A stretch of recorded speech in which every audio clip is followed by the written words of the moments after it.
Assalamualaikum warahmatullahi wabarakatuh. Bismillah, alhamdulillah. Allahumma sholli ala sayyidina Muhammad. Yang saya hormati mahasiswa-mahasiswi IPN Tegal, dimanapun Anda berada, terutama kelas-kelas yang kuliah dengan saya di mata kuliah Metodologi Penelitian Pendidikan. Baik, pada kesempatan kali ini saya akan membahas tentang kesimpulan, saran, dan abstrak. Ya. Apa itu kesimpulan, saran, dan abstrak? Ya, mari kita langsung saja bahwa kesimpulan adalah sesuatu yang terakhir dari skripsi. Ya. Suatu catatan terakhir dari skripsi atau dari penelitian yang lain.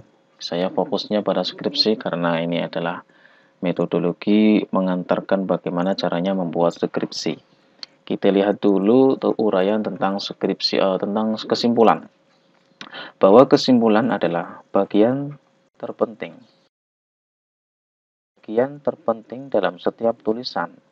Seringkali mahasiswa mendapatkan gambaran umum yang baik dari suatu tulisan dapat dilihat secara singkat pada kesimpulannya. Ya. Jadi gambaran umum yang baik itu bisa dilihat pada saat mahasiswa melihat kesimpulan dari sebuah skripsi. Kesimpulan adalah suatu proposisi atau kalimat yang disampaikan, yang diambil dari beberapa premis atau ide pemikiran dengan aturan yang berlaku. Jadi premis atau unsur-unsur yang disebutkan dari mulai bab 1, 2, 3, 4, ya, itu kemudian diambil bagian intinya, ya, kemudian ide-ide pemikiran yang paling penting diambil yang sangat penting, ya, kemudian ditampilkan di dalam kesimpulan. Tapi bukan hanya mengambil dari premis-premis yang sebelumnya, ya, premis-premis atau kalimat-kalimat yang disampaikan pada bab-bab sebelumnya, tapi di dalam kesimpulan itu ada penjelasan lagi yang sifatnya itu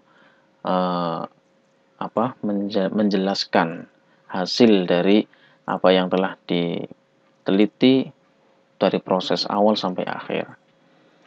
Kesimpulan adalah uraian kalimat yang sangat singkat, ya, namun dalam menguraikannya perlu membutuhkan data dari penelitian tersebut. Jadi, oke, ini nanti akan saya berikan contoh langsung saja, ya. Ini, misalkan begini. Ada beberapa skripsi yang sudah saya siapkan. Ini skripsi dari mahasiswa-mahasiswi saya yang kebetulan bimbingan dengan saya. Saya minta pada mereka untuk saya jadikan contoh bagi mahasiswa-mahasiswi saya berikutnya nanti. Jadi ada contoh skripsi dengan judul Pendidikan Spiritual menurut Ibnu Katsir, Telaah Al-Quran Surat Luqman ayat 12 sampai 19. Ini penelitian pustaka. Nah, penelitian pustaka. Ya.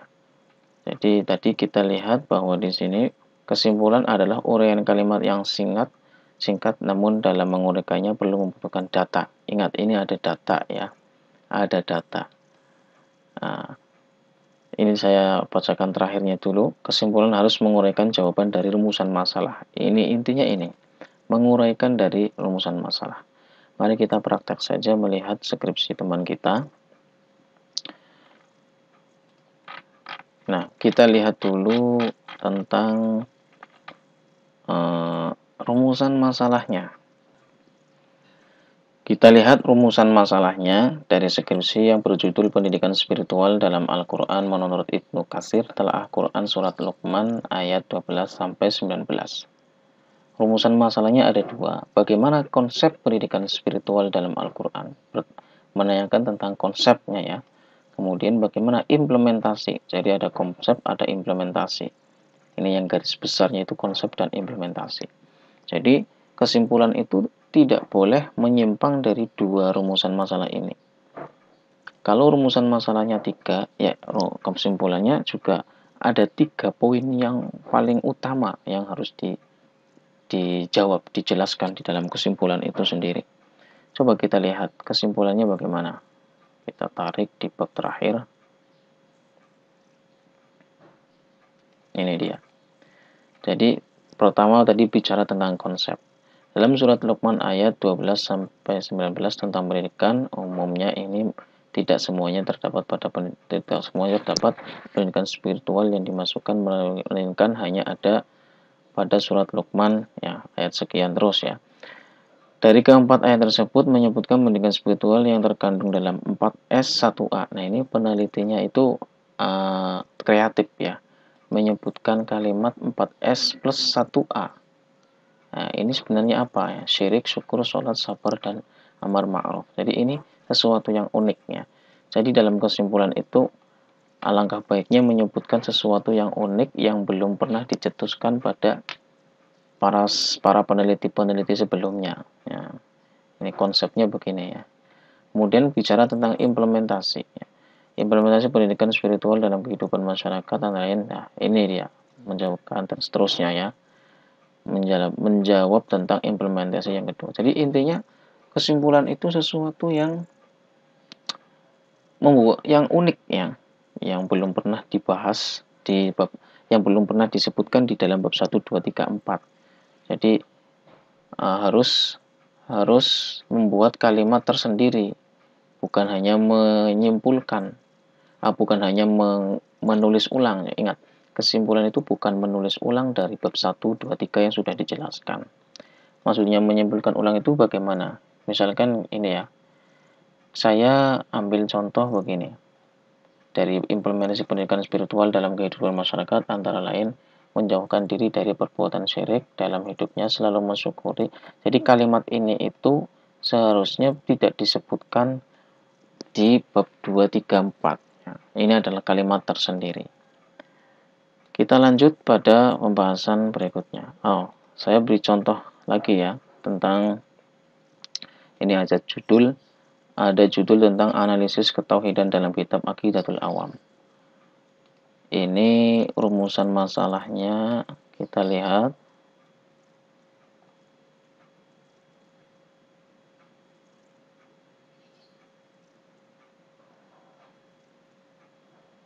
Ini aja ya. Ini nih. Implementasi metode pembelajaran Al-Quran dan efektivitasnya dalam meningkatkan hafalan Quran di rumah tahfidz. Kita lihat rumusan masalahnya adalah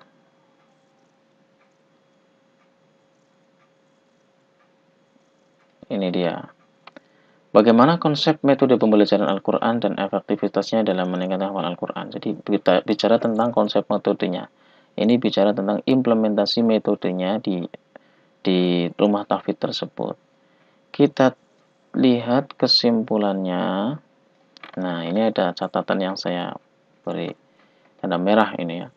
Jadi ingat, tadi adalah yang dimaksud kesimpulan adalah harus membawa fakta, data ya. Kesimpulan adalah kalimat yang singkat dalam menguraikan perlu membutuhkan data. Jadi walaupun uraian singkat tapi harus ada datanya ya untuk menjelaskan, menjabarkan. Nah, di dalam skripsinya ini ya tentang tadi efektivitas metode pembelajaran Al-Quran di rumah tahfidz dalam meningkatkan hafalannya, itu di sini hanya menyebutkan secara umum. Ya, belum ada data ya. Jadi menyebutkan kesimpulan tidak disertai data spesifik yang ada pada rumah tahfidz tersebut. Nah, di sini ya. Di sini juga implementasi nilai tersebut agar bisa efektif dalam meningkatkan hafalan Al-Quran itu dengan cara menasihat, motivasi, dan pembiasaan. Seharusnya ini dijelaskan dengan adanya data. Ya. Ini masih terlalu umum, jadi kesimpulannya belum mengena. Makanya ini saya berikan tidak disertai dengan data. Nah, jadi kesimpulan itu memang singkat, tapi di dalam halaman yang singkat itu alangkah baiknya menyebutkan data. Apalagi dengan penelitian yang bersifat kuantitatif ya. Harus ada angkanya secara spesifik begitu. Itu adalah kesimpulan. Lanjut kita pada yang selanjutnya adalah saran. Jadi saran itu adalah menyebutkan tahapan dan perkembangan yang akan dilakukan oleh para peneliti selanjutnya buat saran yang dilakukan untuk penelitian yang lebih baik. Jadi inti sarannya itu ya mengakui bahwa penelitian kita itu masih sangat sederhana, masih membutuhkan perkembangan dari para peneliti selanjutnya. Intinya itu biar kita itu membuka para peneliti lain untuk bisa mengembangkan apa yang sudah pernah diteliti oleh kita, baik yang lokasinya sama, objeknya sama, ataupun tidak. Itu adalah saran ya untuk para peneliti. Atau juga bisa untuk pengembangan dari objek tersebut. Meneliti di sebuah sekolah. Itu bagaimana supaya sekolah itu bisa berkembang, bisa lebih maju dengan adanya penelitian yang Anda lakukan di sekolah tersebut. Dan yang terakhir adalah abstrak. Abstrak itu ringkasan dari seluruh halaman dalam sebuah penelitian. Jadi, kalau kesimpulan itu hasil dari hasil dari pembahasan Anda, ya, hasil dari pembahasan Anda di kesimpulan itu. Jadi menyimpulkan rumusan masalah, kemudian disatu padukan dengan adanya yang ada di bab 4 itu ya. Tapi kalau abstraksi itu menggambarkan seluruhnya dari bab 1 sampai bab 5 itu. Maka di dalam abstrak itu ada 4 paragraf ya. Paragraf yang pertama adalah berisi tentang latar belakang masalah, paragraf kedua rumusan masalah, paragraf ketiga berisi metode penelitian, keempat berisi tentang hasil penelitian. Sebenarnya sistematika keempat paragraf ini belum tidak terlalu menjadi sebuah panutan yang wajib diikuti ya. Nyatanya setiap instansi itu memiliki perbedaan tersendiri. Artinya kadang-kadang itu hanya ada 3 paragraf. Yang rumusan masalah itu digabungkan dengan yang latar belakang masalah. Sehingga ada 3 paragraf. Pada intinya harus 1 halaman. Ya, harus 1 halaman. Tidak boleh lebih halaman dalam sebuah skripsi. 3 atau 4 paragraf. Nah, beda nanti kalau Anda menulis sebuah abstrak dalam sebuah jurnal ya. Kalau jurnal itu hanya 1 paragraf ini ya. Seperti saya pernah menulis sebuah penelitian jurnal di jurnal Institut Agama Islam Pati ya. Ini hanya satu paragraf. Ya, ini kalau jurnal ya. Beda kalau skripsi. Kita bahasanya tentang skripsi dulu ya. Jadi abstrak dalam skripsi itu ya letaknya di bagian awal ya. Menggunakan 1 spasi. Kita lihat ya, menggunakan 1 spasi.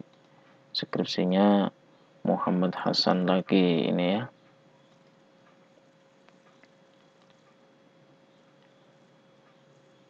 Ini abstrak ya. Abstrak, judulnya disebutkan, kemudian ini ada bab paragraf pertama menjelaskan tentang latar belakang masalah, ini tentang rumusan masalah, ini tentang metodenya, dan yang ini adalah hasilnya. Terdiri dari 3 sampai 5 kata kunci. Ini ada ya. Nah, kalau dalam ketentuan yang lain ada yang mewajibkan dengan menggunakan bahasa asingnya. Abstrak ditulis juga dalam bahasa asing.